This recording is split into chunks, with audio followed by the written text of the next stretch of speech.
House Judiciary Chair, my dear friend Jim Jordan from the great state of Ohio. Work requirements. Work requirements, Jim. You know, I don't know, the kids don't want to work. They'd rather go on the government dole. The reality is, if they go back to work, they'll have a future. If they stay on the dole, they won't have a future. What you think about all that?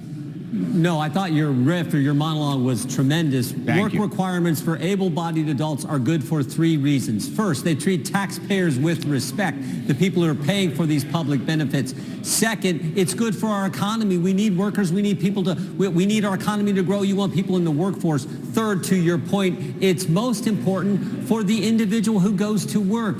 St. Paul was a tent maker. He was doing 2 jobs. He was doing his missionary work, and he was also doing manual building tents, but he was doing work. It is good for people. We all know you go on vacation for 3 days. Third day, I'm going nuts. I got to get back to work. It is good for you to do that. And that is something that we're robbing people of if you just keep giving handouts. So I strongly support this concept of work requirements. It's where you learn to interact with people. It's where you learn business skills. It's where you just learn to work hard. It is so critical.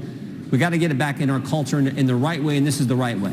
You know, when I was in government, every quarter or something, every few months, I'd address all the White House interns, and the whole talk I gave them was about work.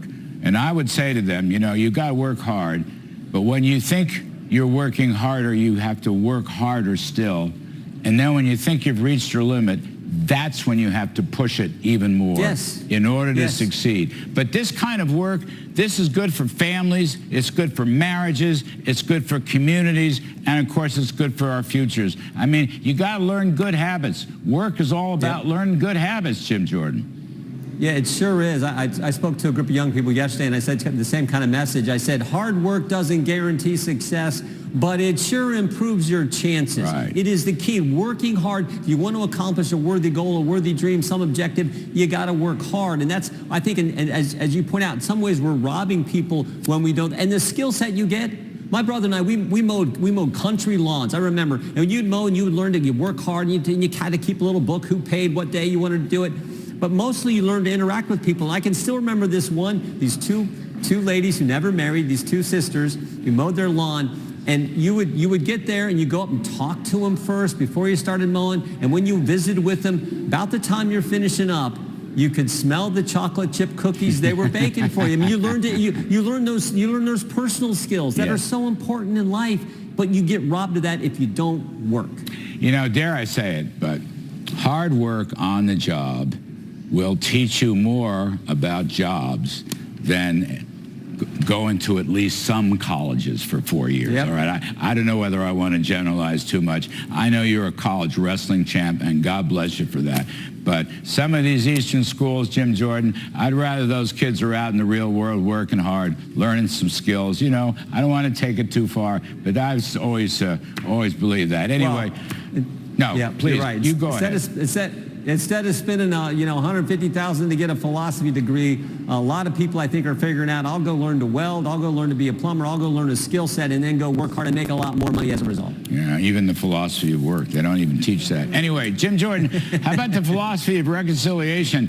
How's that looking? I mean, Jason Smith was on the show last night. Yeah. He spoke very well. I think he's worked miracles to get a good bill. It may not be everything, but it sure is solid tax cuts across the board, individuals, businesses, factories, overtime, tips, seniors. I mean, it seems good. Now, you know, A, what do you think about that? And B, how about the final push, push? No, I think you're right. I think it's good legislation, and I think we get it done because one of the fundamental principles of our party, and this is you, I mean, you've been a part of this from the get-go. One of the fundamental principles of our party is we're not for raising taxes on the hardworking families of this great country.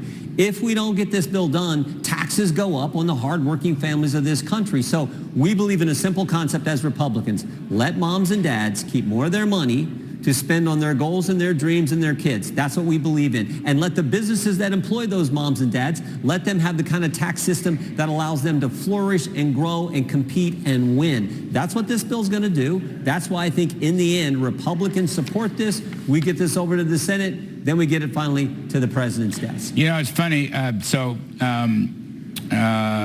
We were just talking about President Trump calculating that he's got $10 trillion from investors to come into the USA, and he may have picked up $1.5 trillion in this Middle Eastern trip where he has conducted himself so well, at least in my view.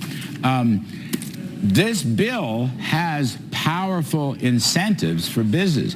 Not only does it restore the 100% immediate depreciation schedules, right, but also what Jason Smith told me last night, for factories, you'll get full expensing inside of 4 years, all right? Usually it used to take 25 or 30 years to run the expensing out.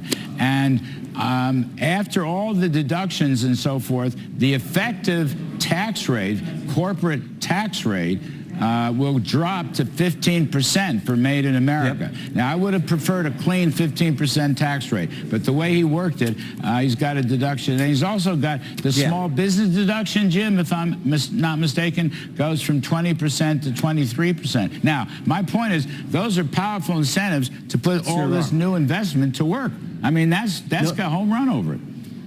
Yeah, because all that new investment means infrastructure, construction, jobs, opportunity, and then you want a tax code that fits all that. That's what we're creating here. That's what President Trump is creating, I should say. That is exactly what you need to see our economy just start earning and turning and burning, which is exactly what we want. All right, terrific stuff. Jim Jordan, hard worker, Jim Jordan, known you so long. Thank you very much for coming on, sir. Thank you, Larry. As always.